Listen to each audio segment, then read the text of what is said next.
I hope everyone's doing well in this Cheltenham weather. I came from London today to do this. My name is Hafsah Dabiri. I'm an author, children's book author, and I'm here with Lives of Colour to just talk a bit about what I do and hopefully tell you a story. And the theme of my talk, I would say, is about diversifying our dreams. And so, yeah, I'm going to tell you a bit of a story about me personally, and hopefully by the end of it, there'll be questions. If not, I'll just skedaddle off stage really quietly. But yeah, so me, I'm writing a book currently called Life at the Intersection. And intersections, for me, intersectionality means having different backgrounds within one identity that really just sort of makes the way that you experience life quite different to the mainstream. And so this book kind of goes through the different intersections that I deal with on a daily basis. And one of them obviously is being black. And the moment that I realized I was of color was when I started at a school that was a faith-based school. And so I walked into this room with little girls and little boys, you know, of Arab and Asian background. And the predominant faith was obviously Islam, which is my faith. And it was quite weird to be in a space where the media sort of reflects the mainstream Muslim identity as being Arab and Asian. And so it was like, how does my African identity fit in to this space? And at that, you know, there was a lot of different conflicts and sort of microaggressions with teachers who just didn't understand how this little girl who was black, also wore a scarf and was Muslim, was sort of able to speak Arabic the way that the other kids could speak Arabic as well. And I think that was the first moment that I realized, okay, no, I'm definitely black. I am definitely black. And then for the second half of my primary school experience, I went to a public school that was predominantly, I would say, it was in South London, which is sort of, there's a lot of different cultures mixing in South London. And so my school was predominantly sort of Caribbean, Afro-Caribbean and Christian. And it was really exciting to sort of see Afro beats and grime culture and what it means to sort of be black within those spaces. But then it was like, how does my faith fit in there? And so that was again when I realized, okay, I'm definitely Muslim. And I'm definitely black, but I just don't know how those two coincide. And then I went to sixth form. Sixth form was a great experience. I went to a grammar school, and I think everybody sort of has questions when they're going to spaces as to like, how am I going to fit in? What do I want to do? What do I want to be when I grow up? And I think for me, with the experiences that I had in primary school, it was very difficult to understand who I could dream of being. I couldn't see myself in the books that I was reading. I couldn't see myself in the movies that I was watching. And so my aspirations at that point were quite limited, I think, when I went into sixth form. But one of the things that I did do, I said to myself, okay, Hafsah, we're gonna just try. We're gonna try everything. I tried the Law Society. I tried Debate Society. I like to talk, obviously, I'm here. I did a bit of sports. I'm really short, but I'm great at jumping. So I was great at defense. And, you know, it was great because we'd get onto the court. I played netball as well, which is an amazing sport. I feel like everybody has something against netball, but it is a sport, I promise. And I would get onto the netball court and they just think, why is that 5-foot girl in defense? Like, why is she in that position? And then out of nowhere, I'd like jump across the court and everyone would just be like, what's going on?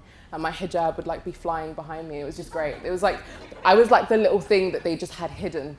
And yeah, it was just great experience playing netball. And it was something that I thought, okay, you know what? I could do this full time. I went to my mum, I said to her, yeah, I'm going to be a professional netball player until I can't play netball anymore, and then I'm just going to teach it. And that's what we're going with. And, you know, thankfully I had parents who kind of just, anything that I had in my head that I was really excited about, they just let me do it. And she was like, okay, fine. I feel like she's going to be bored of it soon. But yeah, no, I dragged my mum up and down London for different tournaments. We went to Kent County tournaments, and I was actually trialling for England netball as well. And I just found the whole experience really exciting. And then the worst thing that could happen in that moment happened. So I had a doctor's appointment, and after my netball sessions, I would feel a lot of pain in my body, but I just kind of would just brush it off. I think anyone who goes to the gym, I know COVID probably has like stopped that from happening, but 6 months ago when we used to go to the gym knows that that pain after sort of when you've worked out is quite natural, and you're just like, yeah, I'm just going to go with it, and this is good. This shows that I'm getting the muscles, and it's great. And so I thought, after my sessions, this pain is normal, but I had one day where I finished a tournament and I was unable to move, literally unable to move, in bed for about 2 weeks. And so we went to the doctors and I found out that I had a genetic disability, which meant that I actually couldn't continue playing netball for the rest of my life, which is what I'd said I was going to do, and I was devastated. And at that point, I met another intersection. I'm a Black Muslim who now has a disability. And I was like, how do I exist in this world where, unfortunately, life isn't as accessible for people who don't have, who have disabilities and who aren't sort of the mainstream in terms of their body. And that was really difficult, I think, for me to deal with in the initial stages, as it would be for anyone. And then I started working. I started in investment management. That was like one of the things that I was like, you know what, I'm going to fake it till I make it. I hate maths. I hate maths with a passion. And I was working in investment management, right? Managing people's investments. And I remember in the funny story, the reason why I actually got in was because the maths test was so hard that they just discounted it completely in the application process. And I remember them giving me a call saying, oh yeah, you've gotten in. And I was thinking, this might be a mistake on your part, but went with the flow. And I did investment management for 3 years. And I thought it to be, a really exciting place, but I couldn't help but walk into those rooms and just feel as if I don't fit in here. This isn't a space for me. This isn't a space where I feel comfortable. I literally had to prove myself more than any other person, within those spaces. And I had encounters with individuals who would literally say it straight to my face, like, I don't know how you got here. And to have those, those communications and those experiences, I think at a very young age, because I started in the summers there during my sixth form experience, I think can be quite demeaning for someone who's trying to dream, trying to see a better future for themselves and trying to see what's possible. And so when I talk about diversifying our dreams, I'm talking about how can we as individuals, as writers, as community members, ensure that we're always inspiring people from a young age. And so when I finished the investment management job and I said, look guys, like the money's great, but honestly I can't sacrifice my mental health for this. So I left that job and I said to myself, okay, Hafsah, what are we going to do now? And the first thing I did was I wrote a children's book that was centering a character that looked like me. And the book was called Basira the Basketballer because everyone hates netball, so I couldn't call it Basira the Netballer. And so she plays basketball, which apparently is a great sport as well. I'm not going to knock it. And she just goes on this journey of, she wants to be the team captain, and she has her friendship groups, and she's really just living this life where she's wearing her scarf, she's Black and she's a woman, but that's not the focus of the story, because we have the same obstacles as other people. We are trying to grow, we're trying to develop our confidence, we're trying to build friendships, we're dealing with jealousy, envy, anger, happiness, all of these emotions. And I think it's very important that kids who don't see themselves within books have the opportunity to do so that they can diversify their dreams and see themselves in better positions. So that was the first thing I did. And thankfully, I've gone on to a journey to sort of have more books coming out, sequels to that book, but also different books that don't just, I think when we think about diversity, we normally think about it from a cultural perspective. And we think, okay, we need diversity in terms of, we need more Nigerians in this space, or we need more South Africans in this place. But for me, when I think about diversity, I think about what are the needs within society? What do people need to see, right? What do people need to feel? And that's how we should be looking at diversity, uplifting people through their needs, right? And that's how we can find solutions to sort of bettering the society around us. And so my full-time job as well is also sort of marketing, diversity marketing, seeing how we can diversify that area of life. But one of the things for me that's really important is just how we just place value on those childhood dreams. Because essentially all of us adults, well, am I an adult? Yeah, maybe. All of us adults are sort of just kids who are trying to fit into those childhood dreams. And so if we're not expanding it, if we're not diversifying it and showing people what is possible, how are we going to move forward as a society? How are we going to inspire people? How are we going to have people who are wanting to grow and better themselves and sort of live as a community? And I think especially with Black Lives Matter and the whole development of sort of the movement that's happening now, no matter what your role is within society, you have the opportunity to diversify and to inspire people and to really just include people and have that real sense of inclusion by not just, you know, saying that people can enter the room, but actually giving them a seat at the table and making them feel valued within that seat and heard, essentially. So yeah, that's me. I'm Hafsah, that's a bit about my story. I have a question, and it's a bit of a personal question, but how old do you think I am? Anyone? You can throw out numbers, I won't get offended, I promise. 24. 24, oh, I like that, thank you. 24, I've got 30 before. That's my younger sister over there, and I was walking with her like a year ago or something, and someone was like, is that your daughter? It's really painful, really painful. I'm 21. So I just graduated a couple of months ago. I studied politics and international relations. So my dissertation was written about intersectionality and sort of exploring how, you know, the identity of different people, especially within London University, sort of affects their experiences. But yeah, that's what I do. Does anyone have any questions by any chance? Any? Yeah? So you were talking about what the people's needs Mm. that needs to be centred. Yeah. I don't really understand. Thank you. Okay, so one of the things that I do in my day-to-day is diversity marketing. And so we get a lot of brands and businesses who are like, okay, we want to reach, for example, if it's a hair care business, they'll say, okay, we want to reach people from the Black community or people from the South Asian community. And hair is less of a cultural thing and more of a needs-based thing. What does your hair need? Do you have a certain curl texture? Is your hair slightly more dry? Is it softer? Is it more oily?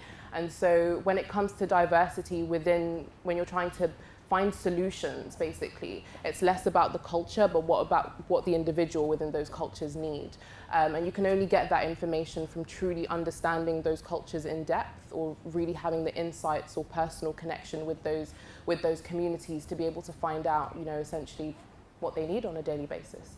So yeah, I just think that it's not solution focused to say, okay, I'm gonna reach out to the Black community. That doesn't mean anything at all. What does the Black community need?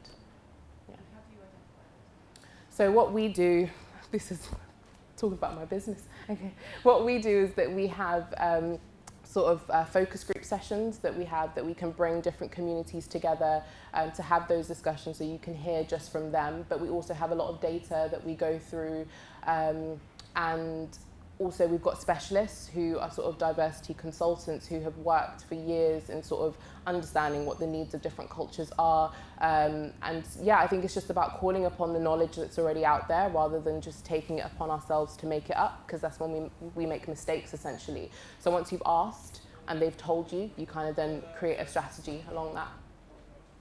Yeah. Yes. What made you want to write books? Oh, I'll come to you afterwards. Oh, that's a great question. For me, I think, I don't know about many writers, but for me it was cathartic. It was like, I've got so much in my brain, so much that I'm trying to deal with and trying to organize, that I was like, you know what, let me just write it down.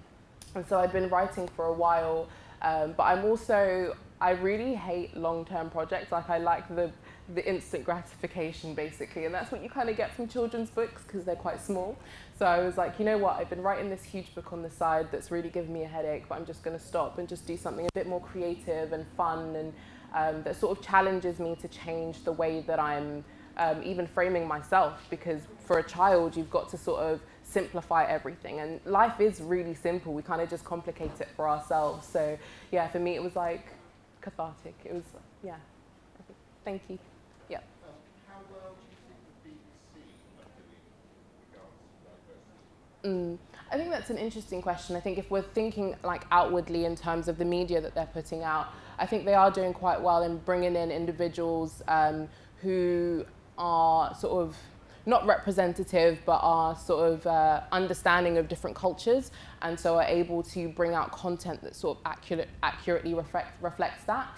So specifically on sort of BBC Three, I know online on iPlayer they do a lot of different series that are like just really in touch with different cultures, basically. So I think the BBC is doing quite well in terms of that. But I think internally, so another thing that we do within the business is that we've realised that sometimes when organisations come to us, a lot of the reason why they are making mistakes is because internally they haven't dealt with biases or prejudices, or with diversifying leadership, for example, or positions within the organisation. And so we offer sort of training and help with the recruitment process. And I think the BBC is definitely sort of trying to take steps towards that. But as ever, it's a long process, and we just hope for the best for them, hopefully. Yeah. How did you find the publishing process Mm. of your book? Yeah, I think that's literally a huge discussion on its own, because when it came to the book, as much as I sort of like to talk about having the confidence to be able to go out there and do whatever and sort of really sort of dream, even I was like, who's going to want to publish this? I have to find a publisher who is sort of in line with my values and my sort of ideas as to how I want the character to be portrayed, and that kind of thing. And so Basira herself, she wears a scarf when she goes out, but when she's at home, her scarf is obviously not on because she doesn't sleep with it, she doesn't shower with it, that kind of thing. So she's got curly hair and all of that sort of artistic direction. It's really important that you've got a publisher that's able to sort of meet you in the middle with that. And so, yeah, the publishing process was quite difficult. Finding a publisher was quite difficult, but once we did get to that stage, it was I think the initial process of ensuring that you all want the same outcome for the book is really important. But then after that, it's quite smooth sailing, but really long. But yeah, I think there's a lot of work that needs to be done in terms of diversifying the publishers that we have out there and the people who are kind of the gatekeepers essentially to what books get published. But that's why there's always independent publishing as well, I think. So yeah. Yeah. You said before that you struggled to dream. Mm. Why do you think that was the case? I think that, so when you think about what's possible for you, it's really helpful to see that.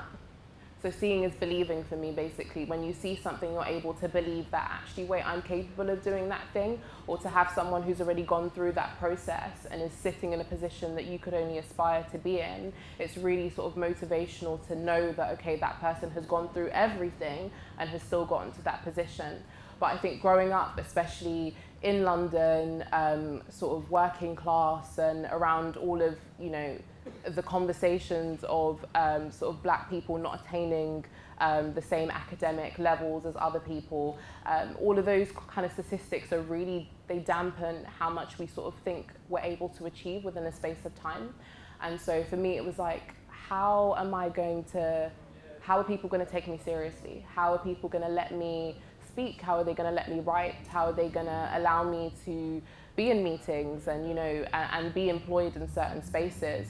And thankfully, again, like I said, I had my parents who were really sort of pushing for that for me. But I teach little kids on a Sunday, and I just have so many conversations with them, and they're just like, they don't get where they fit into society because they don't see themselves in places. And so, yeah, I think it's definitely important that we show that representation so that they're able to sort of aspire for more, I think. Thank you. Yeah. You mentioned how, like when you were doing investment management, that Yeah. your mental health deteriorated. Mm. What do you think needs to happen to help people like you Mm. who are in the same position now and change that so that doesn't happen again? I think it's just addressing prejudices and biases. I think a lot of the language and the actions and the rhetoric came from a place of bias rather than sort of like constructive criticism, for example. And it was really interesting within that space because I could see the stark difference between people who were coming from a place of bias and people who actually were thinking, okay, yeah, like Hafsah's able to do these things and we just have to sort of work on individual stuff. And I think I wouldn't have been able to see it as genuine sort of prejudices or biases coming from those individuals that's, not really their fault in a sense because it's just how society is and, how the structures are. I wouldn't have been able to see it like that if there weren't individuals within that workspace that were like, no, Hafsah's capable, or you've actually got this, and, that project you're doing amazing. And so we've got to have a balance of individuals who are critically thinking about, okay, how am I saying things to people and why am I saying it in that way? Is this coming from a place of privilege? Do I have a certain prejudice against that individual? And that just helps the whole entire workspace to thrive because you'll be able to retain employees better. You'll be able to have them working their hardest and the most comfortable and the most happy. And that's what you want in a working space. Yeah.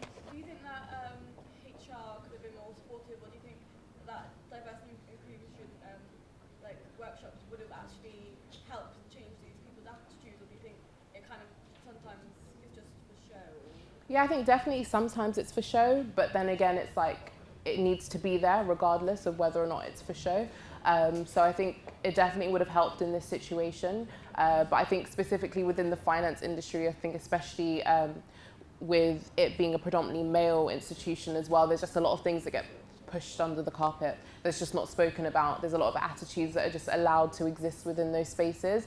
So you have to have someone come from the outside who's like, we're not going to take any of that, to sort of give trainings and workshops to build an understanding. But then there also needs to be policy and regulation in place that means that there's consequences for actions like that, to make sure that there's just to make sure that it's not happening in the future, I think. With the policies, sorry, are you thinking more from the organisational standpoint, or Yeah. from like more governmental, like? I think either way, but I think it's within an organisation's interest to do it for themselves. I think it stops you from having lawsuits and having sort of situations where people aren't happy, and just so that everybody is in a space that's welcoming for everybody, regardless of your gender, your faith, your culture, your background, it shouldn't matter. Wow, that was a lot more questions than I expected, so thank you very much. I hope this wasn't too boring, and I hope you have a great evening. Thank you so much.